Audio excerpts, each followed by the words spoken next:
I was still gripping the cake when my phone buzzed softly in my pocket.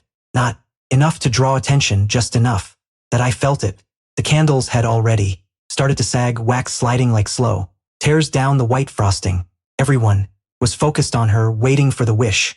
My wife leaned forward, smiling, that polished smile she used in public. The one that hadn't quite reached her eyes in a long time. "Make a wish, sweetheart," I said. My voice stayed steady. Inside, something splintered.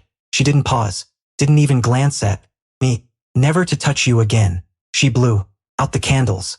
Laughter burst around the table. Glasses clinked. Someone applauded.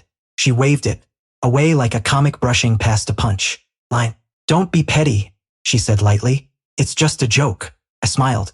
Then the phone vibrated again, and this time I knew exactly what it was. I stepped out quietly. No one noticed. They were too busy laughing. I stood in the hallway, the scent of melted candles still clinging to my hands, and read the message I'd been waiting weeks for. The timing felt almost poetic. When I returned 5 minutes later, I was holding something very different, and the room went still. It hadn't begun with the joke. The joke was only confirmation. It started weeks earlier with silence, with her phone placed face down on the table, with late nights explained too quickly, with a laugh she once saved for me suddenly spent elsewhere. I told myself I was imagining things. Men always do. Easier to question yourself than to accept you've been replaced while still married. Then there was the night she came home, smelling unfamiliar. Not perfume, not alcohol, something sharper, like adrenaline. I noticed how she flinched when I touched her shoulder, how she angled her body away in bed, how she said my name less and his never, but her mouth formed different words now. I didn't confront her. I didn't demand answers. I watched. I listened. I learned the patterns. She thought she was careful. She wasn't.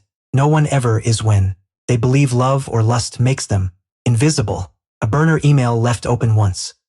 Reflection in a dark window during a video call. She assumed I was too far away to hear. And then there was the calendar entry she forgot to conceal. Dinner. Just one letter. That was enough. Shock came first, then denial, then something colder, something clean. Stopped reacting emotionally. Emotion blurs strategy. Instead, I prepared. Copied phone logs, recovered, deleted messages. I followed her once, just once, enough to know where the truth lived. Then I waited, because truth lands hardest when it arrives on a day meant for celebration.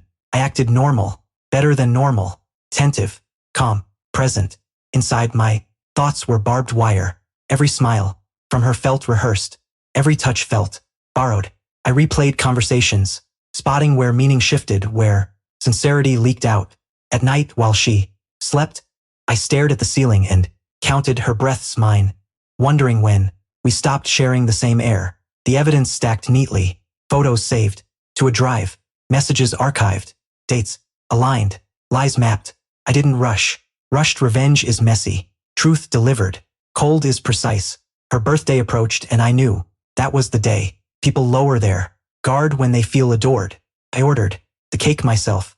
White frosting, red candles, simple, familiar, something that looked like us before. I dressed carefully, neutral, controlled, no tells.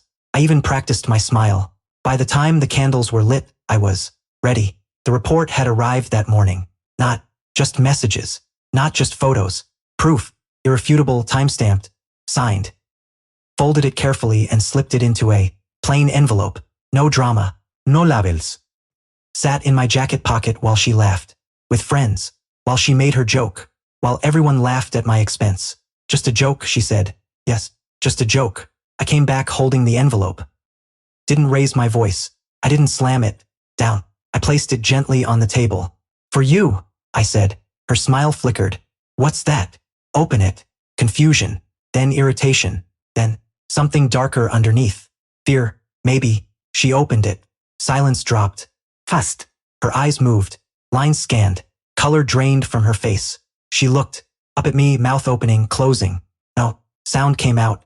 Around us, chairs shifted. Someone asked what it was. No one answered.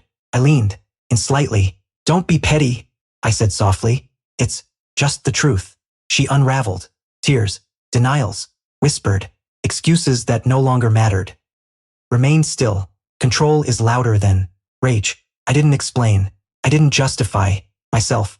I let the paper speak. I let her come apart in front of everyone who believed she was untouchable. Then I removed my ring and set it beside the cake. I hope your wish comes true, I said. I walked out. No rusing, no spectacle. Just the sound of a door closing and a room full of people realizing laughter has consequences. Later, alone, the silence felt heavy. But clean. No more guessing. No more waiting. No more shrinking myself to stand beside someone who had already left. I didn't feel triumphant. I felt done. Some endings aren't loud. They don't need explosions or screaming. They only need clarity. She lost the power she thought she held. I reclaimed the quiet. And in that quiet, I finally heard myself again.